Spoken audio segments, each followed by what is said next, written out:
Aujourd'hui, nous commençons par aborder la troisième forme de la société des égaux, la communauté des citoyens.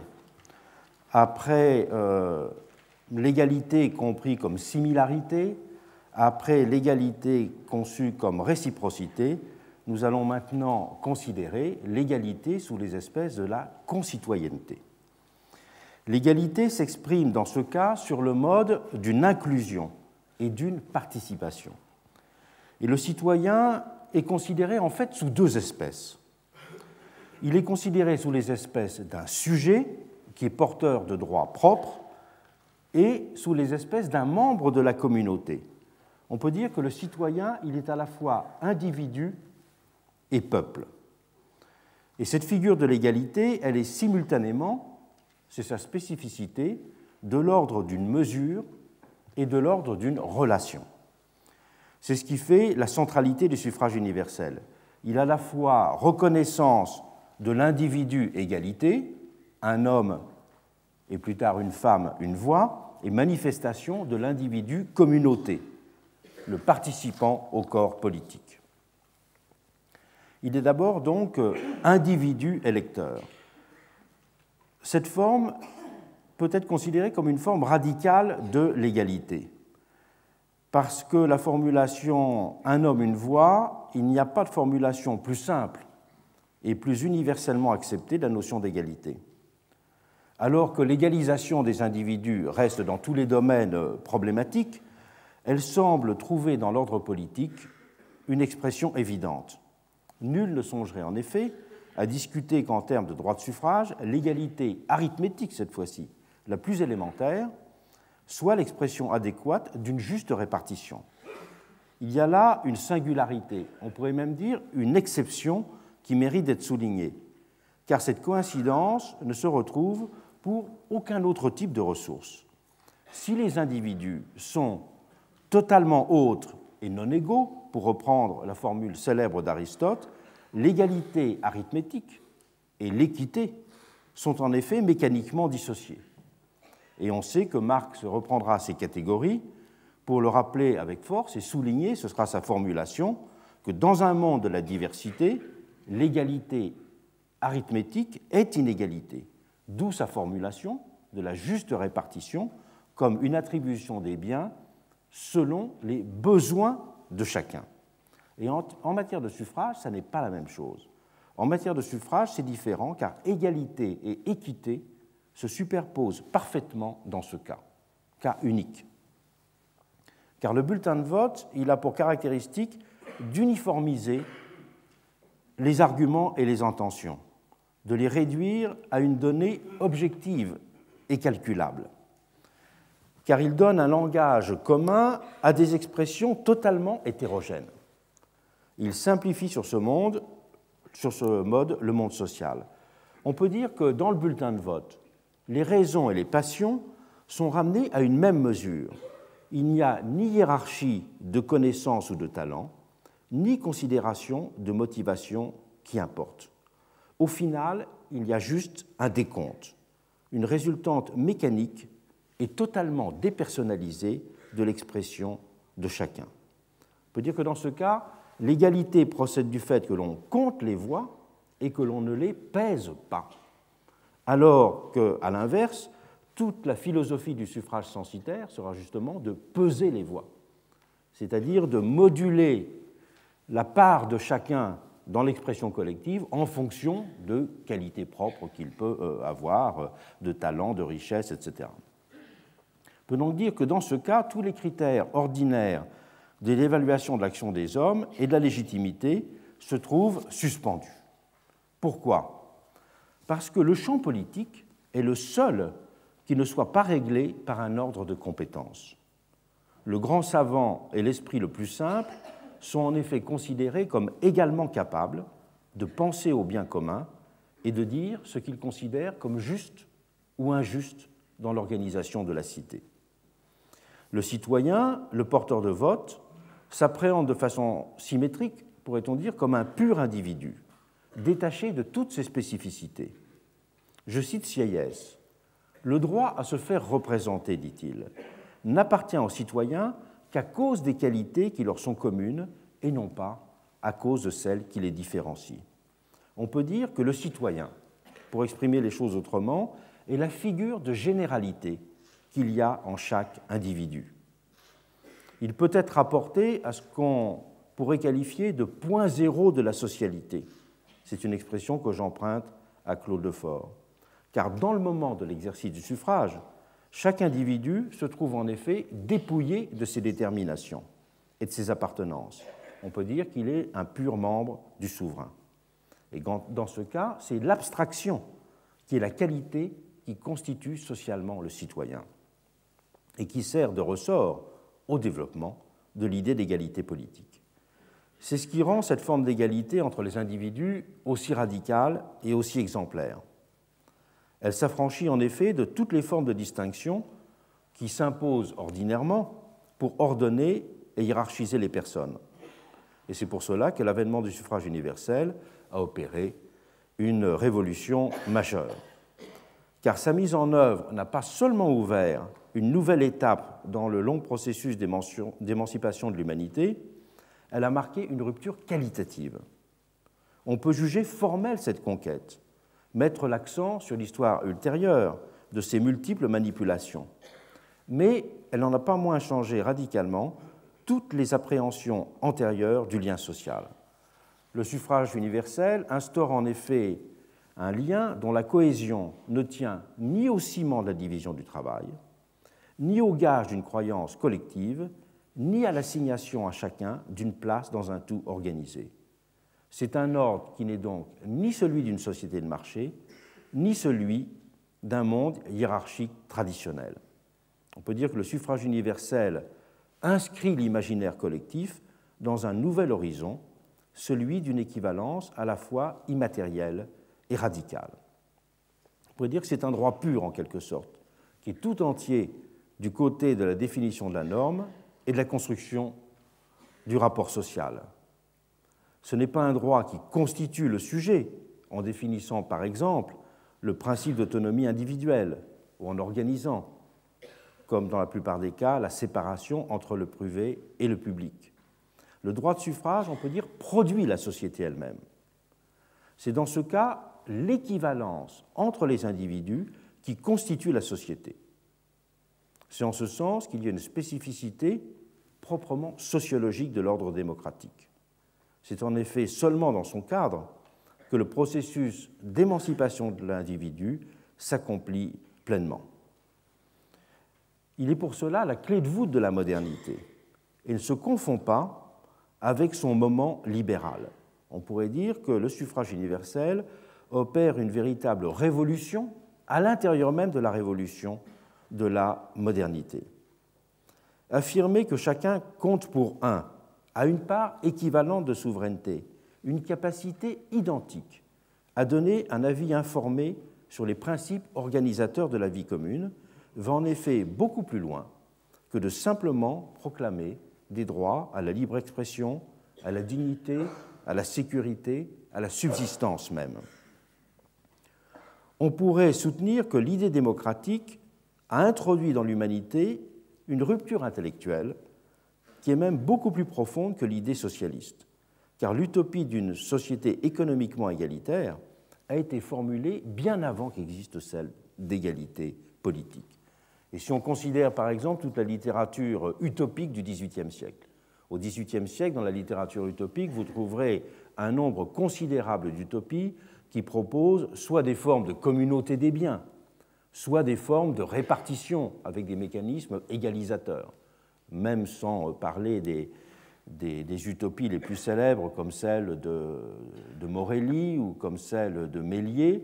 Cette idée d'une répartition est généralement inscrite dans les utopies, alors qu'on ne compte aucune utopie au XVIIIe siècle, je dis bien aucune, qui prévoit le suffrage universel. Aucune. Les plus radicales prévoient presque une sorte de communisme primitif, si l'on peut dire, mais aucune ne pense au suffrage universel. Bien sûr, on peut dire que le socialisme aura fait en permanence l'objet d'une contestation parfois extrêmement vive ou féroce, mais Elle a été, en quelque sorte, une bataille d'intérêts. Les adversaires du socialisme ont pu dénoncer des effets jugés pervers, estimer que ces moyens étaient contradictoires avec ses objectifs, mais ils ne se sont pas élevés contre l'idéal d'une plus juste redistribution des ressources. Il ne s'est jamais agi d'un rejet philosophique et moral direct, alors qu'à l'inverse, le principe même de l'égalité politique a fait l'objet de contestations permanentes, non seulement au moment des révolutions américaines et françaises, mais tout au long du XIXe siècle. Et à la fin du XIXe siècle, on a encore des grands républicains qui redoutaient ouvertement que la voix d'un cantonnier puisse véritablement valoir celle d'un professeur à la Sorbonne. Il y a des formulations célèbres de Renouvier ou de Fouillé de ce type-là. Et pourtant, le suffrage universel a fini par s'imposer partout, mais sans, d'un certain point de vue, que sa dimension subversive était véritablement et toujours prise en compte, et que ses prolongements possibles aient été pleinement reconnus. On peut dire qu'il était accepté comme une donnée devenue inéluctable ou comme une procédure nécessaire pour pacifier la vie sociale. Il ne faut pas oublier toute l'iconographie du suffrage universel de 1848, où on oppose le fusil de l'insurrection, la violence du face-à-face social, à la pacification du bulletin de vote. C'est Tocqueville, d'ailleurs, qui, dans un passage intéressant de la démocratie en Amérique, dit qu'au fond, un des avantages les plus notables de la démocratie est un avantage procédural, car c'est la procédure qui divise le moins.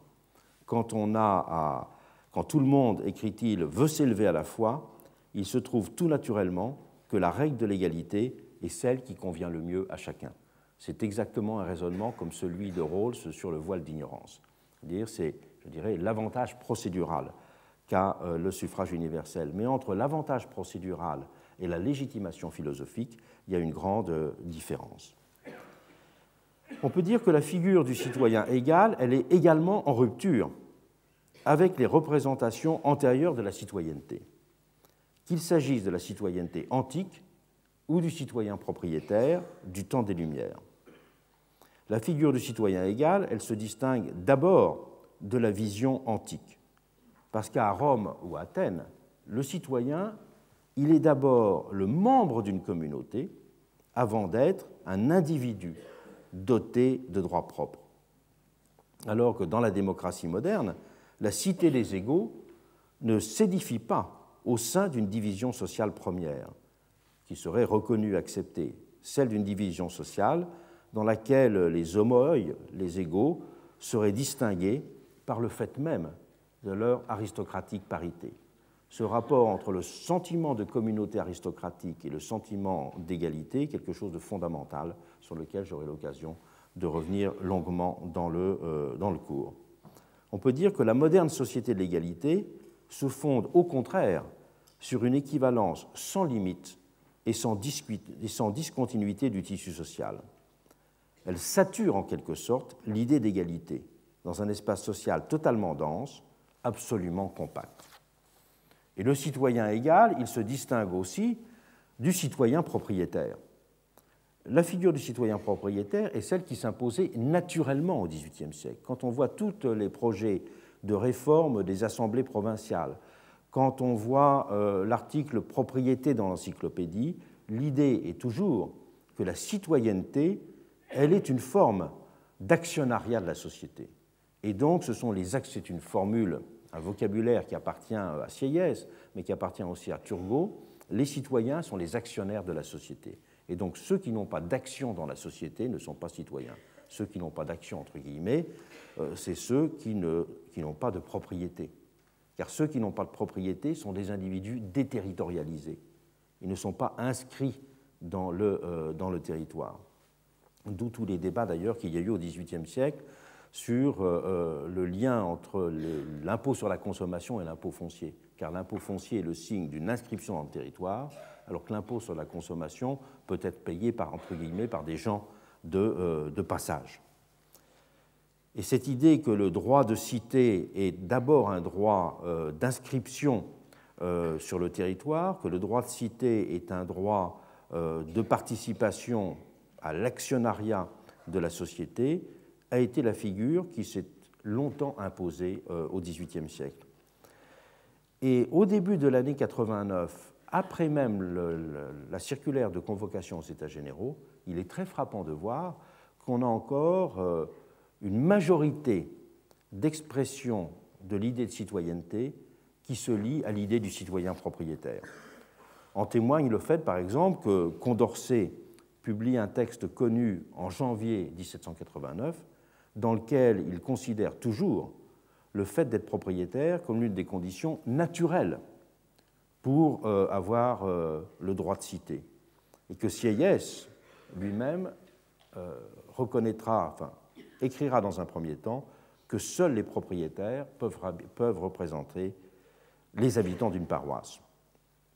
Et à l'été 1789, brusquement, il n'y a plus aucune référence faite aux citoyens propriétaires. Brusquement, c'est l'idée du citoyen égal qui s'impose, comme si un voile s'était soudain déchiré. Déchirure de voile qui, bien sûr, est liée à l'expérience des événements, et pas simplement au raisonnement philosophique, mais à cette évidence qui a aussi porté les changements de la nuit du 4 août. La deuxième dimension de la citoyenneté, c'est la participation à l'Assemblée des citoyens. Le droit de vote, en effet, n'est pas simplement un attribut personnel. Il est indissociable de l'existence d'une communauté, celle que forme le regroupement des citoyens. Et les deux éléments, possession d'un droit personnel et constitution d'une communauté, se sont superposés avec évidence au moment des révolutions américaines et françaises. D'où, dès l'origine, la centralité de la notion de collège électoral. Collège électoral, c'est le rassemblement des électeurs. C'est véritablement ça qui est le fondement de la démocratie. Et aux États-Unis, on trouve même très souvent indiqué que la démocratie, c'est le collège électoral, et pas simplement le droit individuel. Et le droit de vote, dans le cas français tout particulièrement, s'est exercé d'ailleurs dans un cadre physique dont nous avons perdu le souvenir, même si le terme de collège électoral subsiste toujours aujourd'hui. Ce cadre dont nous avons perdu le souvenir, c'est celui d'une réunion vivante des citoyens. Et l'écart avec les pratiques contemporaines est saisissant. Voter, aujourd'hui, c'est en effet, partout dans le monde, se présenter individuellement en un lieu déterminé, passer dans un isoloir pour glisser secrètement le bulletin de son choix dans une enveloppe avant de déposer dans l'urne destinée à le recueillir. L'opération ne prend que quelques minutes. Il n'y a pas de parole échangée. C'est un rite solitaire et silencieux. Et si une agglomération se forme, elle n'existe que sous les espèces d'une file d'attente qui est ordonnée, passive, dans lequel nul ne songerait à entamer un véritable échange. Exemple accompli d'une pure sérialité. Cette pratique, qui se confond pour nous aujourd'hui avec l'idée même de suffrage universel, n'a pas toujours existé. L'isoloir n'a par exemple été introduit qu'en 1913 en France. Il n'a également partout été adopté qu'autour du début du XXe siècle. Le premier pays à avoir introduit l'isoloir a été l'Australie, d'où très longtemps on appelait ça the Australian ballot, c'est-à-dire le système australien de vote. Voter impliquait en retour à l'origine toujours de se réunir longuement, alors qu'aujourd'hui c'est une pratique solitaire. Et l'histoire du cas français, ne serait-ce que parce qu'elle est maintenant très bien documentée, est intéressante sur ce point. Cette histoire matérielle du vote a en effet longtemps été négligée au profit d'une histoire juridique et politique du droit de suffrage. Elle est pourtant décisive pour bien faire comprendre la nature même de l'exercice de citoyenneté.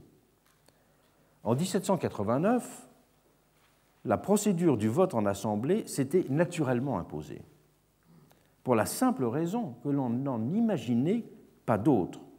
Participer et se réunir, élire et délibérer n'avaient en effet auparavant jamais constitué des notions séparées.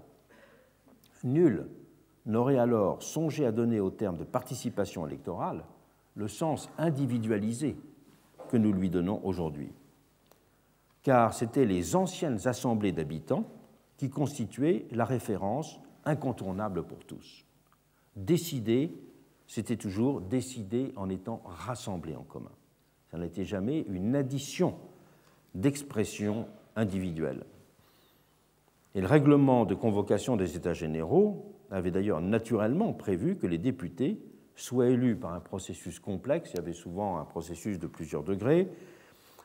C'était soit au sein de paroisses, soit au sein parfois de corporations. Il y avait un système électoral très compliqué, mais dans tous les cas, fondé sur des votes qui étaient émis dans de larges assemblées, dans des groupes qui étaient des communautés naturelles, si je puis dire, les communautés naturelles d'habitants ou les communautés naturelles de profession. La seule différence, elle est de taille, réside dans le fait qu'après 89, ce sont des individus qui sont appelés à se retrouver et non plus les membres de corps, de métiers, de paroisses ou de quelques communautés constituées que ce soit. Et à cette époque, on employait ainsi, à propos de ces assemblées électorales, le nom un peu bizarre pour nous d'assemblées par individus, pour les opposer aux assemblées de corps d'autrefois. Mais c'était des assemblées par individus, mais des assemblées tout de même. Elles étaient de deux sortes, les assemblées communales qui étaient chargées d'élire au scrutin direct les municipalités, et les assemblées primaires de canton. Ce sont ces dernières qui retiennent surtout l'attention, car c'est dans le cadre des assemblées de canton que non seulement on élisait les juges de paix, mais qu'on désignait surtout les électeurs de deuxième degré qui, entre autres, choisissaient les titulaires de la représentation nationale et les membres d'autres fonctions publiques. Et ce sont donc ces assemblées de canton, les assemblées dites primaires, qui exprimaient et symbolisaient le plus directement la souveraineté populaire. Ces assemblées primaires étaient formées dans chaque canton. Leur taille a varié selon les réglementations successives de la Révolution, mais elles n'ont jamais dépassé 900 personnes.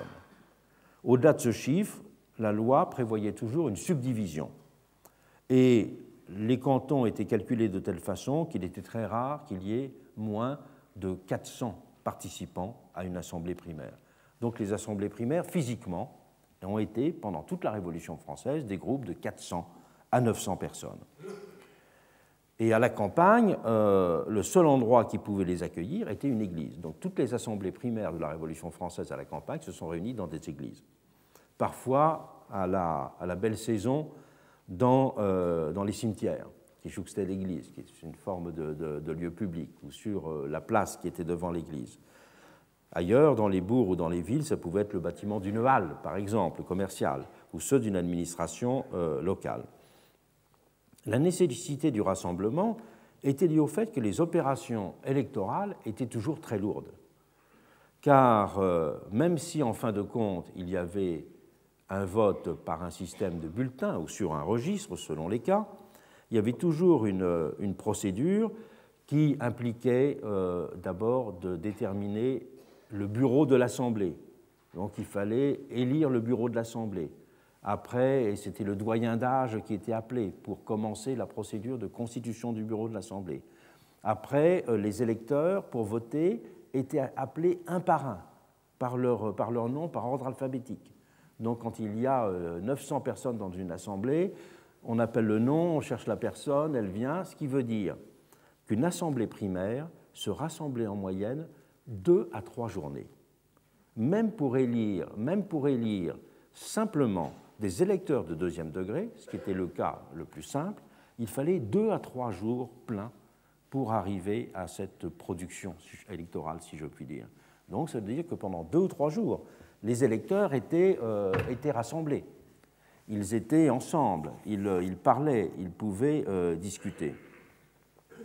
Et que les personnes présentes avaient donc le sentiment d'appartenir à un groupe. Elle n'était pas simplement des électeurs, elle appartenait vraiment à ce groupe. Et elle vivait la citoyenneté comme une forme de participation à un événement, autant que comme un droit personnel. Et dans nombre de textes officiels, on employait d'ailleurs la dénomination de membres des assemblées primaires pour désigner les citoyens actifs. On ne disait pas les électeurs, on disait les membres des assemblées primaires. Et ce d'autant plus d'ailleurs que les vrais électeurs au sens technique étaient les électeurs de deuxième degré, au sens où c'était ceux qui choisissaient les fonctionnaires publics, ceux qui choisissaient les représentants. Le propre de ces assemblées révolutionnaires était de faire se côtoyer des hommes que tout tenait ordinairement à distance. Ces assemblées élargissaient d'abord l'horizon de leur sociabilité immédiate, en mêlant les électeurs des différentes localités d'un canton, qui à l'époque pouvaient être distants de 7 à 8 ou 10 kilomètres, et donc qui très souvent ne se connaissaient pas ou ne se côtoyaient pas. Donc il y a un élargissement géographique. Il y a aussi un élargissement, on pourrait dire, sociologique. C'est l'expérimentation d'un type inédit de rapport entre des individus de conditions différentes, qui n'étaient pas amenés à se côtoyer, qui n'étaient pas amenés à se parler, qui n'étaient pas amenés à être considérés comme les participants sur un même pied d'égalité dans une assemblée des hommes. À ce propos-là, on peut dire que même l'inscription dans la neutralité d'un ordre alphabétique avait un effet symbolique extrêmement puissant. On connaît la description célèbre que Tocqueville a fait dans ses souvenirs du groupe d'électeurs qui part de Valognes le matin pour aller voter au chef-lieu de canton en avril 1848, où chacun marche en étant rangé par ordre alphabétique parce qu'on ne savait pas comment s'organiser. Eh bien, c'est une expérience qui est très importante pendant la Révolution française. Et Sieyès a cette expression importante. Il dit « l'assemblée primaire permet d'assimiler les hommes ». Et Sieyès a deux termes clés dans son vocabulaire sociologique et politique, le terme d'adunation et le terme d'assimilation. Le terme d'adunation, c'est-à-dire faire en sorte que des gens constituent ensemble une nation, aller vers la constitution d'une nation commune. Et le terme assimilation, c'est le mécanisme par lequel on se retrouve et on se considère comme des semblables. Et Sieyès disait l'assimilation des hommes est un des mécanismes absolument clés de la conscience morale de la démocratie. Et cette conscience morale, elle est liée à ce qu'il appelait l'expérience du primariat, les assemblées primaires. Il appelait ça le primariat. C'est l'expérience du primariat qui fait sentir de façon physique, immédiate, le fait qu'on vit une expérience valorisante de la similarité. La similarité simplement par les conditions équivalentes de la participation. Donc on pourrait dire que c'est une égalité d'inclusion. Alors que la similarité que j'ai décrite dans la première figure de la société des semblables, c'était le partage de qualités essentielles. Là, la similarité se fait par l'inclusion.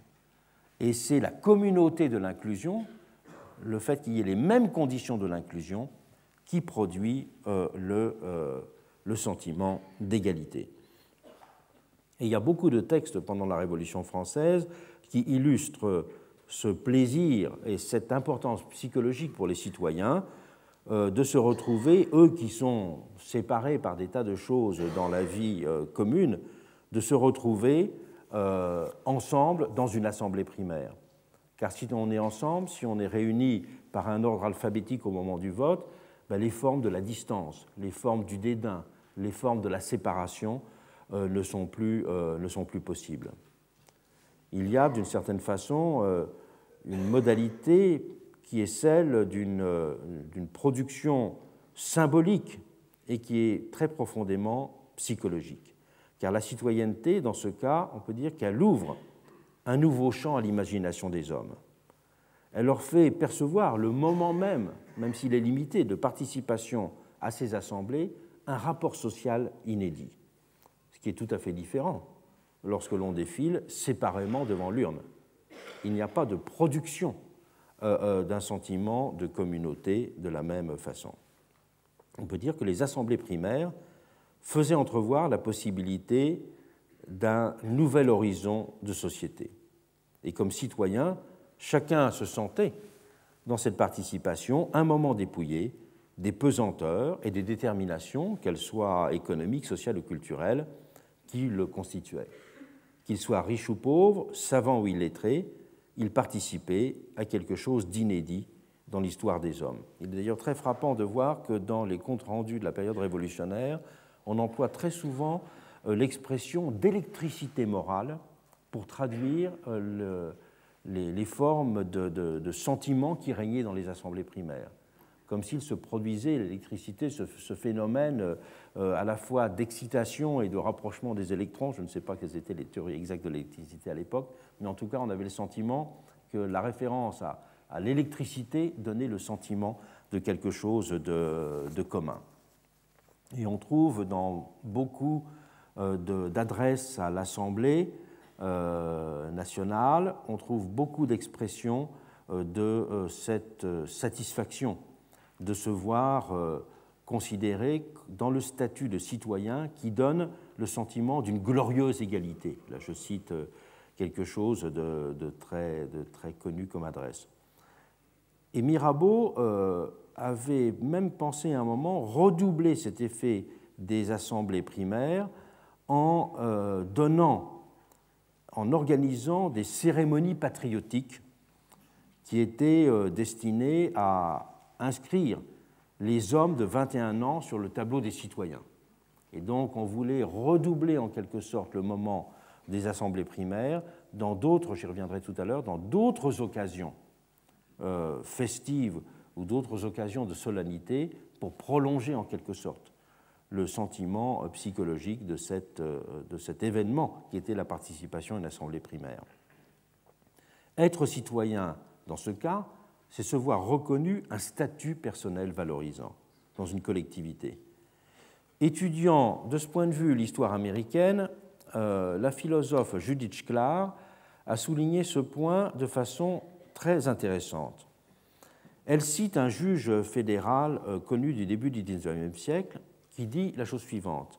Il dit « Je sais combien il est illusoire de croire encore que mon bulletin de vote détermine quelque chose.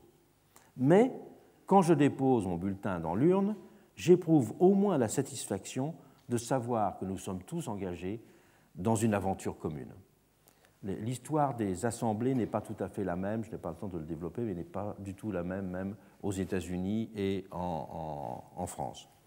Mais le droit de vote, de ce point de vue-là, c'est bien compter pour quelque chose, c'est être reconnu comme quelqu'un d'important dans le groupe, comme le traduit tout simplement le fait d'être sollicité par les candidats.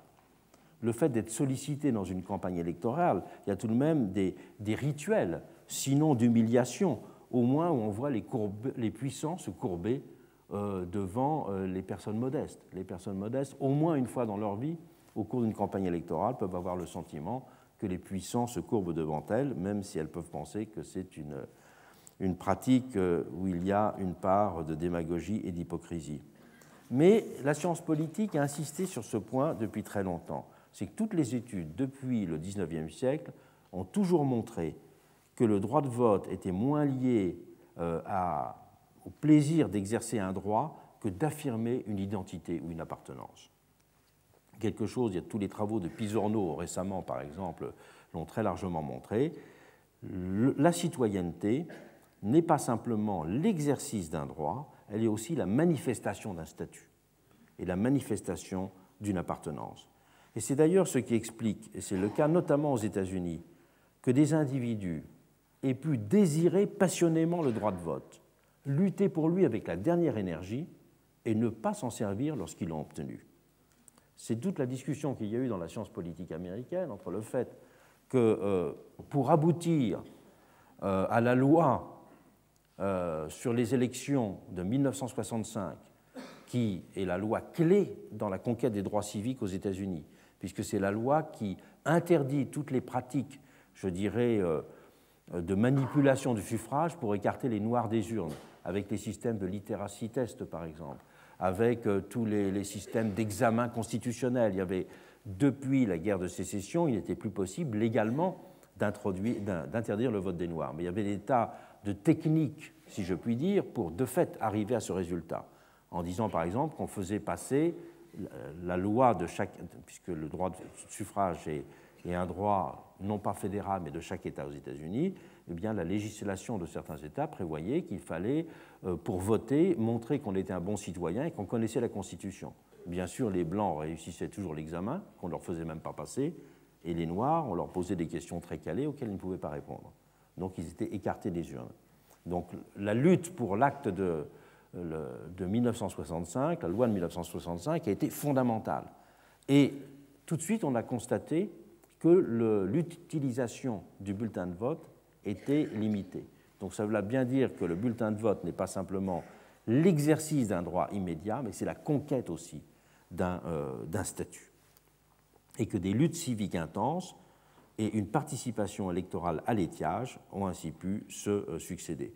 C'est d'ailleurs aussi une chose qui était observée au début de la Révolution française, où, après 1790, on a pu noter des taux d'abstention qui ont parfois été spectaculaires.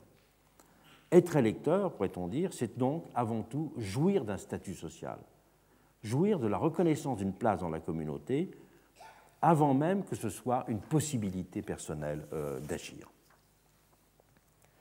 Cette dimension de la citoyenneté comme inclusion, comme appartenance, comme statut, on ne la retrouve pas simplement dans les assemblées primaires, lorsqu'elles existaient, mais on les retrouve aussi dans d'autres formes de réunion.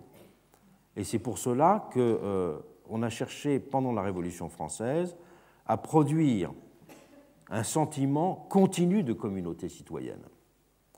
D'où l'importance qui était donnée, notamment, aux grandes fêtes publiques. Les grandes fêtes publiques, détachées de toute contrainte institutionnelle et de tout but immédiat, avaient simplement comme objet direct la production sensible d'une communauté citoyenne.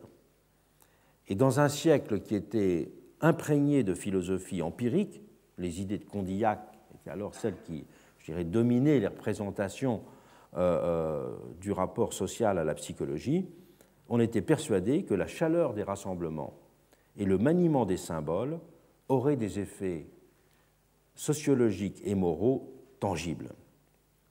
Avec les fêtes, disait un conventionnel célèbre, on peut jeter la nation au moule. De fait, on avait le sentiment qu'on pouvait construire véritablement la nation. La construire comment? Parce qu'on pouvait, à travers ces fêtes, gouverner l'imagination des hommes. Et c'était une grande idée continue de la Révolution française, qu'il ne fallait pas simplement gouverner avec les lois, mais qu'il fallait gouverner l'imagination même des hommes. La formule, qui sera une formule célèbre, qu'utilisera Tocqueville après en parlant des habitudes du cœur, habits of the heart, comme on dit en anglais, eh bien en fait, ce sont des formulations que l'on trouve dès la période révolutionnaire. Et cet impératif de créer un monde commun en saisissant l'imagination des hommes montrait qu'on ne comptait pas simplement sur les institutions pour produire la citoyenneté. On savait que la question de la citoyenneté et que le sens de l'égalité se jouait aussi dans les têtes et dans les cœurs. Et c'est pour cela que les fêtes, pendant la Révolution française, ont été considérées comme des moyens directs de production de la société. Les fêtes révolutionnaires, elles étaient d'ailleurs, leur statut et leur rôle étaient d'ailleurs reconnus dans la Constitution. Dès la Constitution de 1791, il est noté « Il sera établi des fêtes nationales pour conserver le souvenir de la Révolution française, fonction commémorative, mais aussi pour entretenir la fraternité entre les citoyens ». Et on peut dire que malgré la multiplicité de leurs objets, il y a des fêtes, il y a même eu des fêtes de la vieillesse, il y a eu des fêtes de la souveraineté du peuple, il y a eu des fêtes de la vertu, il y a eu des fêtes de l'égalité, il y a eu des fêtes qui ont été consacrées à énormément de thèmes. Mais toutes ces fêtes ont eu une même fonction de rassembler les citoyens dans un espace un et indivisible de l'ardeur civique et de la transparence des cœurs. Cette idée de rassemblement, d'ardeur civique et de transparence des cœurs est une très belle formule que Jean Starobinsky a utilisée dans son livre 1789 ou les emblèmes de la raison. On peut dire que de cette façon, les fêtes révolutionnaires ont eu une double fonction, offrir l'expérience d'un espace un moment transfiguré et harmonique, et d'autre part, mettre en scène l'abolition des distinctions. Et de très nombreuses gravures pendant la Révolution française ont circulé pour reproduire justement ces moments festifs. Les plus célèbres sont par exemple les gravures du 14 juillet 1790, la première fête de la Fédération. Et toutes ces gravures sont constituées, si je puis dire, graphiquement, de telle façon qu'elles donnent à la fois un sentiment très fort d'unité et de fusion de l'individu dans une collectivité. Et donc c'est vraiment une égalité-fusion, une égalité d'inclusion. C'est très frappant notamment dans toutes celles qui reproduisent des fêtes qui ont eu lieu au Champ de Mars. Fêtes qui étaient les plus nombreuses, car le Champ de Mars, pendant la Révolution, était un petit peu à l'écart de Paris, à l'écart des places principales de Paris. Mais c'est toujours au Champ de Mars que les grandes fêtes ont été organisées, parce que le Champ de Mars offrait la possibilité justement d'un espace détaché des habitudes. Ça n'était pas l'espace des places habituelles. On aurait pu penser que la place de la Concorde, par exemple, allait être un espace, l'ancienne place Louis XV, qui allait devenir un espace de rassemblement révolutionnaire. Non, pas du tout. On a choisi un lieu à l'écart. On a choisi un lieu désert parce qu'il pouvait être complètement, je dirais, au service d'une reconstruction de l'imagination. Il n'était pas marqué par un lieu avec ses souvenirs, ses significations. Michelet a des paroles très fameuse et très célèbre sur ce choix du Champ de Mars, en expliquant pourquoi la Révolution avait choisi pour symbole un lieu vide. Parce que le lieu vide est celui justement dans lequel l'imagination peut totalement s'investir, alors qu'un lieu déjà existant est un lieu qui est déjà en quelque sorte préempté par des traditions, des idées. Il n'est plus mentalement totalement disponible. On peut dire de cette façon que le véritable objet de la fête, c'est la production de la société elle-même. La fête est à la fois le symbole et l'école du grand tout national et de la communauté civique. La fête, elle est une école de l'égalité également. On remarquera d'ailleurs que dans tous les comptes rendus des fêtes de la Révolution française, la notion de commotion électrique est également très présente. Donc, pour rendre compte des assemblées primaires, on parle souvent de l'électricité morale, et pour parler des fêtes révolutionnaires, très souvent, ce sera l'idée de commotion électrique. Vous voyez que l'électricité circule dans les deux cas. Et le côte à côte d'une marche ou de l'observation d'un spectacle ou de l'écoute d'un discours, d'un certain point de vue, abolissait les différences. Et tout se passait pendant ces moments comme si prenait vie une cité utopique, celle d'une société d'égaux. Elle tendait aux femmes et aux hommes, je dis bien aux femmes et aux hommes parce que les fêtes civiques, il y a une participation des femmes, dans lesquelles ils pouvaient voir la mise en abîme de leurs espérances. Prenez ainsi vie le type de fête, tout simplement, que Rousseau avait appelé de ses voeux dans la lettre à d'Alembert sur les spectacles. Quand il disait, je le cite, « Plantez au milieu d'une place un piquet couronné de fleurs, rassemblez-y le peuple et vous aurez une fête. Faites mieux encore, donnez les spectateurs en spectacle, rendez les acteurs eux-mêmes, faites que chacun se voie et s'aime dans les autres, afin que tous en soient mieux unis. » Là, on a véritablement une idée très, très sensualiste, justement, de cette façon dont l'imagination d'égalité peut travailler dans ces moments-là.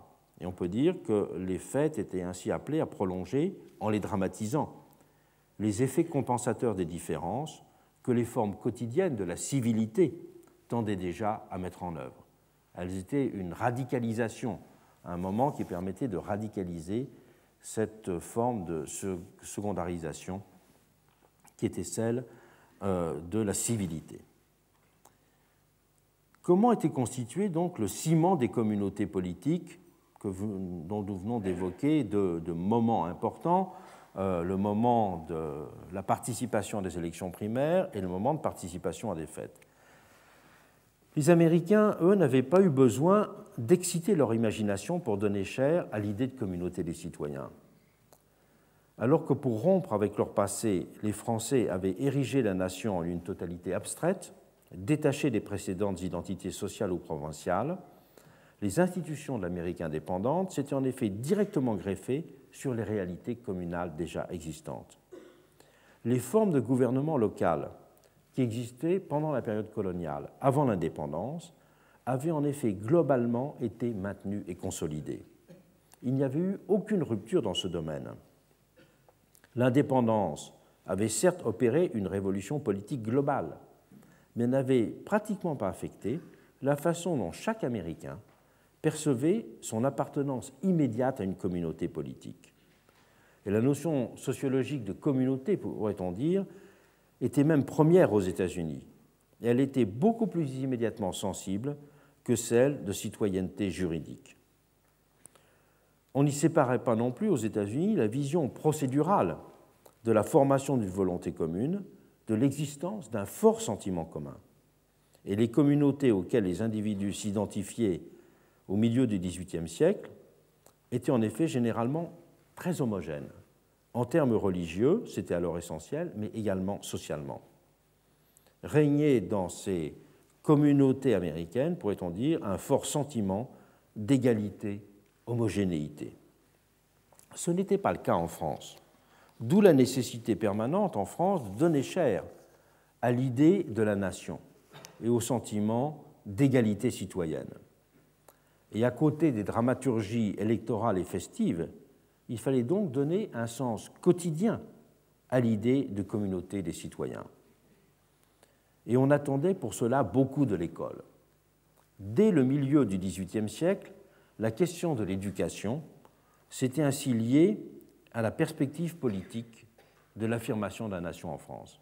Et le livre qui marque la grande rupture et qui donne le ton de ce que va être tout le mouvement dans la deuxième moitié du XVIIIe siècle, c'est le livre de Caradoc de la Choltais, Un essai d'éducation nationale. Sous le titre Essai d'éducation nationale, la Choltais, qui était d'ailleurs en quelque sorte l'homme du Parlement de Paris pour lutter contre les jésuites, c'est le moment où on a fermé les écoles jésuites en France, et la Choltais était celui qui a publié un livre d'études sur les constitutions jésuites pour montrer comment ces constitutions posaient un problème de souveraineté en France et pourquoi donc il fallait fermer les écoles jésuites.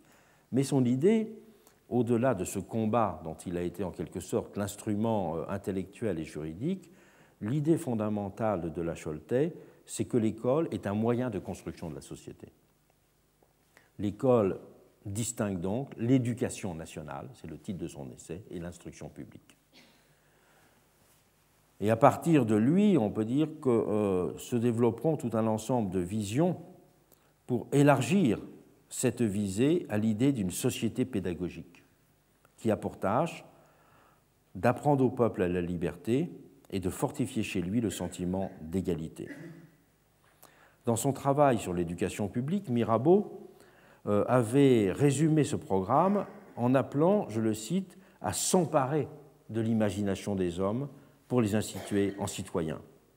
Et il a vu cette formule célèbre, il avait lancé aux membres de l'Assemblée nationale, « Vous devez chercher le moyen d'élever promptement les âmes au niveau de votre constitution et de combler, je le cite, l'intervalle immense qu'elle a mis tout à coup entre l'état des choses et celui des habitudes. » Eh bien, le but de l'éducation, c'est de combler cet intervalle entre l'état des choses et celui des habitudes.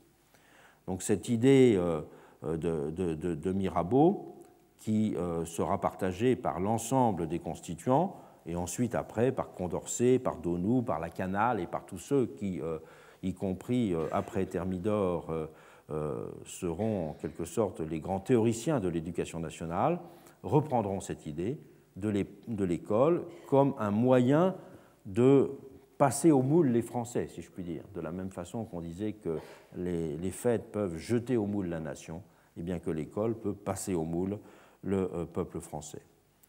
Et aux États-Unis, l'égalité et homogénéité, ce que l'on peut qualifier d'égalité d'inclusion, a eu aussi une base essentiellement morale et culturelle.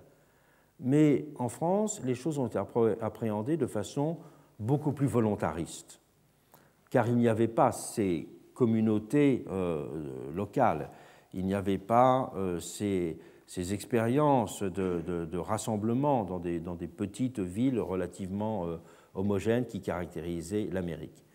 Et c'est donc que par le biais de politiques d'uniformisation que l'État a voulu contribuer à la construction d'une république égalitaire. Et donc, à l'égalité, homogénéité américaine s'oppose davantage une égalité abstraction en France. Produire les éléments d'équivalence entre les citoyens, au-delà d'un commun de participation de la citoyenneté active, est ouverte ainsi la voie de ce qu'on peut appeler le communauté d'assignation à une même norme, à une même forme. Et c'est de cette façon-là, me semble-t-il, qu'il faut comprendre toutes les opérations comme celle de la division du royaume qu'on a voulu refaire en 1789 pour détruire l'esprit de province qui était assimilé à une particularisation destructrice de l'esprit d'égalité. Produire le sens de la communauté, c'était aussi modifier l'idée même de communauté.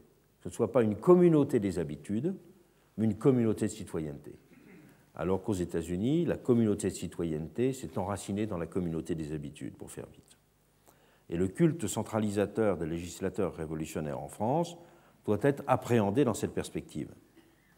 Et si la centralisation administrative en France a eu pour objectif de permettre une gestion jugée plus efficace, c'est aussi parce qu'elle a été plus essentiellement rapporter une certaine vision de l'égalité.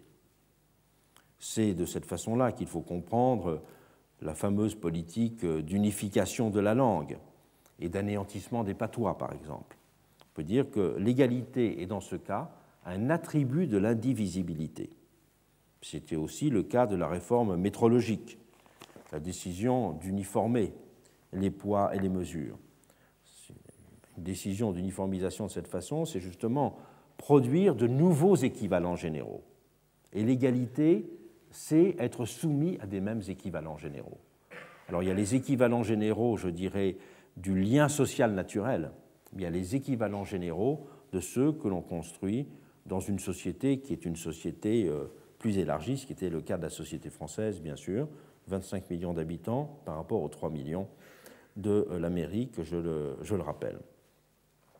On peut dire que l'État, de cette façon, en France, a cherché à façonner une nation d'égaux en procédant à un rachat permanent de la diversité des apparences. Les Français étaient évidemment différents, divers, mais il fallait racheter ces apparences de la diversité pour dessiner de nouvelles formes d'organisation sensible de l'espace, de la langue, de la mesure des choses, de la mémoire elle-même, pour instiller dans l'imagination des hommes le sens d'une égalité d'appartenance.